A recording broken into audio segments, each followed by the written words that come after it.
Okay, so let's unpack this. It's hard to grasp a modern plane, just moments after takeoff, barely in the air, and then just silence. Yeah. That's the really shocking and tragic reality of Air India Flight AI 171, June 12th, near Ahmedabad. It really is an incredibly difficult event to process. We've been looking through the reports, the initial analyses, all the observations, the source material you have there, trying to understand what we actually know at this point. Exactly. And that's our mission for this deep dive, really, to try and cut through that initial shock, piece together the facts we have from these reports, get some context on the plane, the response. And start asking the right questions. Right, the crucial questions that always come up after something like this. We just want to help you get a handle on the information that's available right now. Okay. So maybe let's start by just grounding ourselves in the facts of the incident itself. Yeah, what exactly happened? What do we know for sure? All right. So Air India Flight AI 171, he was a Boeing 787-8 Dreamliner. Yeah. Its planned route was Ahmedabad, India to London Gatwick in the UK. And on board, 242 people. And the thing that really stands out immediately is how quickly this all happened after takeoff. That's a really key detail from the sources, yeah. Yeah. It happened very, very soon after leaving Ahmedabad, around 1:38 p.m. local time. The flight data we have shows it only climbed to about 625 feet. Wow, just 625 feet. That feels incredibly low for a plane meant to be climbing out. It is extremely low. So what happened then from that point? Well, from that low altitude, the data seems to indicate a sudden and really quite rapid loss at altitude. One report I saw specifically mentioned a descent rate of around 475 feet per minute. Which sounds fast, but what does that mean in context? Well, for a plane in that phase of flight, just after takeoff, climbing, that kind of rapid descent is highly, highly unusual. It really points to something going terribly wrong very quickly. And there was an emergency call, wasn't there? Which underlines that sudden problem. Yes, that's a critical piece reported in the sources. Yeah. The pilot did manage to transmit a Mayday signal, indicating, severe emergency. This is just a short time after takeoff. And then almost immediately after that signal, contact with air traffic control was lost. Just gone. Yeah. And the crash site, it wasn't in an empty field, was it? No, it wasn't. The plane came down in a residential area, actually quite close to the airport. Mm. Specifically, the reports say it impacted a medical student dormitory. Oh, goodness. Yeah. And the images coming from the scene show, well, a very significant fire, widespread debris. It looks consistent with a high energy impact in that kind of location. The human cost is just, Yeah. it's immense. Let's make sure we're clear about the people on board. Absolutely. The sources confirmed a total of 242 people on the aircraft. That breaks down as 2 pilots, 10 crew members, and 230 passengers. And given the route, Ahmedabad to London, I assume a mix of nationalities. That's right. The passenger list details 169 Indian citizens, 53 British citizens, 7 Portuguese, and 1 Canadian. Okay. And the reports also note, very sadly, that 11 of those on board were children or youth. And confirmation about their fate came pretty quickly. Tragically quickly, yes. The Ahmedabad police chief confirmed the deeply sad news that all 242 people on board the aircraft died in the crash. And because of where it came down, hitting that dormitory, the tragedy extends beyond the plane itself. It does. The reports also indicate casualties and injuries among people on the ground, specifically at that medical dormitory. The exact number of ground casualties, though, was still being determined in the initial reports we saw. It's just impossible to imagine the distress for the families, waiting, expecting arrival. Absolutely. The sources mention that, the heartbreak for families waiting at Gatwick, receiving this awful news. The response, though, seems to have been very fast on the ground and from leaders globally. Yes, the emergency response was swift. Centers were set up quickly. Rescue teams deployed immediately to the site near the airport. And the airport itself, I imagine operations stopped. They did. Ahmedabad Airport had to temporarily suspend operations, to allow emergency crews access and just manage the whole situation. And we saw statements from leaders pretty quickly, too, didn't we? India, the UK. Yes, quite quickly. Indian Prime Minister Modi called it shocking and saddening, tragic beyond words, really expressing deep sorrow. UK Prime Minister Keir Starmer called it a saddening sight. And the UK Foreign Minister, David Lammy, he confirmed British citizens were involved and stressed his team was working very closely with Indian authorities. They set up crisis teams in Delhi and London. Right.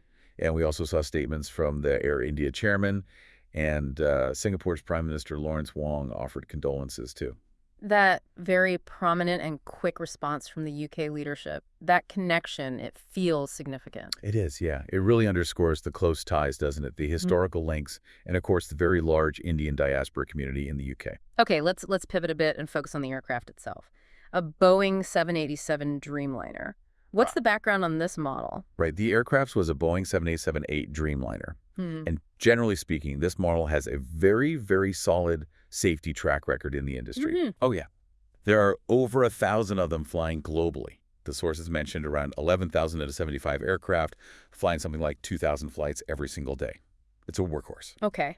So, what makes this specific incident stand out then in the history of the 787? Well, based on everything we know, all the records and reporting, Mm-hmm. this appears to be the first fatal crash involving the Boeing 787 Dreamliner model since it entered service. The very first, wow. Yeah. Now, I remember the sources did touch on maybe some past concerns, not crashes, but issues related to the 787. Yes, the reports do mention that.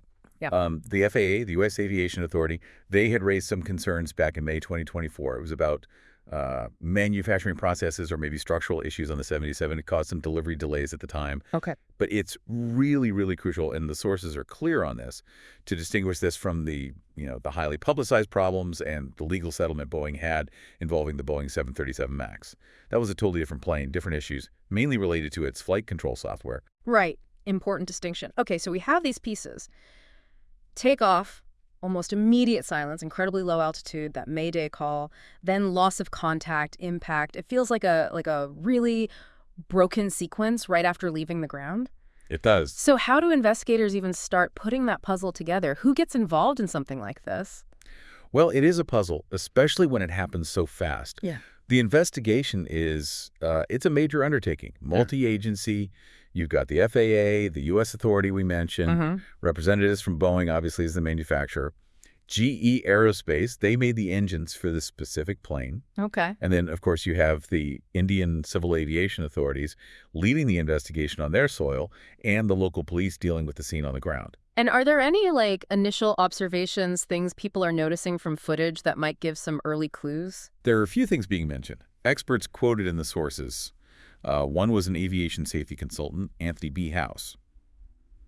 He specifically noted, looking at video footage, that the aircraft's landing gear appeared to still be extended just before impact. Extended. But it was climbing, wasn't it? Or trying to. Exactly. That's considered highly unusual for a plane in the climb phase. Normally, you retract the gear pretty quickly after leaving the runway, for aerodynamics. Right. So that's definitely something investigators will be looking at very closely. Why was the gear still down? Okay.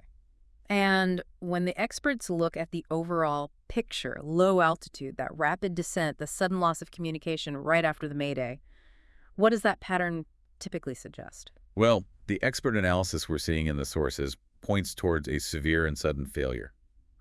When you have a modern jet like this, experiencing something catastrophic so quickly, so soon after takeoff at such a ling altitude, it tends to point away from, say, a gradual problem and more towards something that disabled the aircraft very rapidly. Like what kinds of things? They discuss possibilities like a major mechanical failure, a significant electrical failure, or even some kind of structural failure. That immediate loss of communication right after the Mayday, that's particularly telling for some experts. It could suggest, and this is just speculation at this stage, but it could suggest a problem that affected electrical power, or maybe widespread control systems almost simultaneously. Preventing further calls or control. Potentially, yes. Preventing further communication or maybe even control inputs. Were there any other, maybe less likely theories mentioned? Things they'd need to rule out? Yes. One thing that was briefly mentioned as a possibility, and its standard procedure to investigate this, is a bird strike. Oh, okay. So, the sheer severity and suddenness of this event might make some question if that alone could explain it, but it certainly has to be thoroughly checked and ruled out. Right. And just to put this in a slightly wider context, the sources also brought up some other recent incidents involving 787s, didn't they? Not crashes like this, but other events. That's right. Yeah, they did recall some other incidents. Yeah. While the causes were different, they mentioned things like that sudden pitch down on a LATAM flight 800 in 2024, which caused some injuries. I remember that. Yeah. And a Qantas electrical failure in 2023 that needed a diversion. Also an Air Canada flight back in 2022, I think it was, that had system issues and had to divert due to bad weather. And these kinds of incidents, even the non-fatal ones, they often seem to bring up this recurring theme in some analyses about the sheer complexity of the 787 systems. Exactly. That's a point that comes up. The 787 was designed to be incredibly advanced. It relies very heavily on sophisticated electronic systems and what's called fly-by-wire controls. Can you just quickly explain fly-by-wire for us? Sure. So think of it like this. In older planes, when a pilot moved the controls, there were often actual physical cables or hydraulic lines connecting directly to the wings and tail surfaces. Yeah. With fly-by-wire, that physical link is mostly replaced by electronic signals. Yeah. The pilot moves the control stick that sends an electronic signal to a computer, and the computer then tells motors or actuators out on the wings and tail how to move. So it's all electronic signals. Essentially, yes. It allows for more precise control, it saves weight, helps with fuel efficiency, lots of benefits. But that complexity, while it has benefits, it can also present challenges, right? Especially when things go wrong unexpectedly. It can, yeah. And that's what some of the analyses in the sources point to. While these highly integrated advanced systems are generally incredibly reliable, their complexity can sometimes make diagnosing problems, or even understanding exactly how a failure might cascade through the system, may be more challenging than in simpler aircraft designs. Like a domino effect. Sort of, yeah.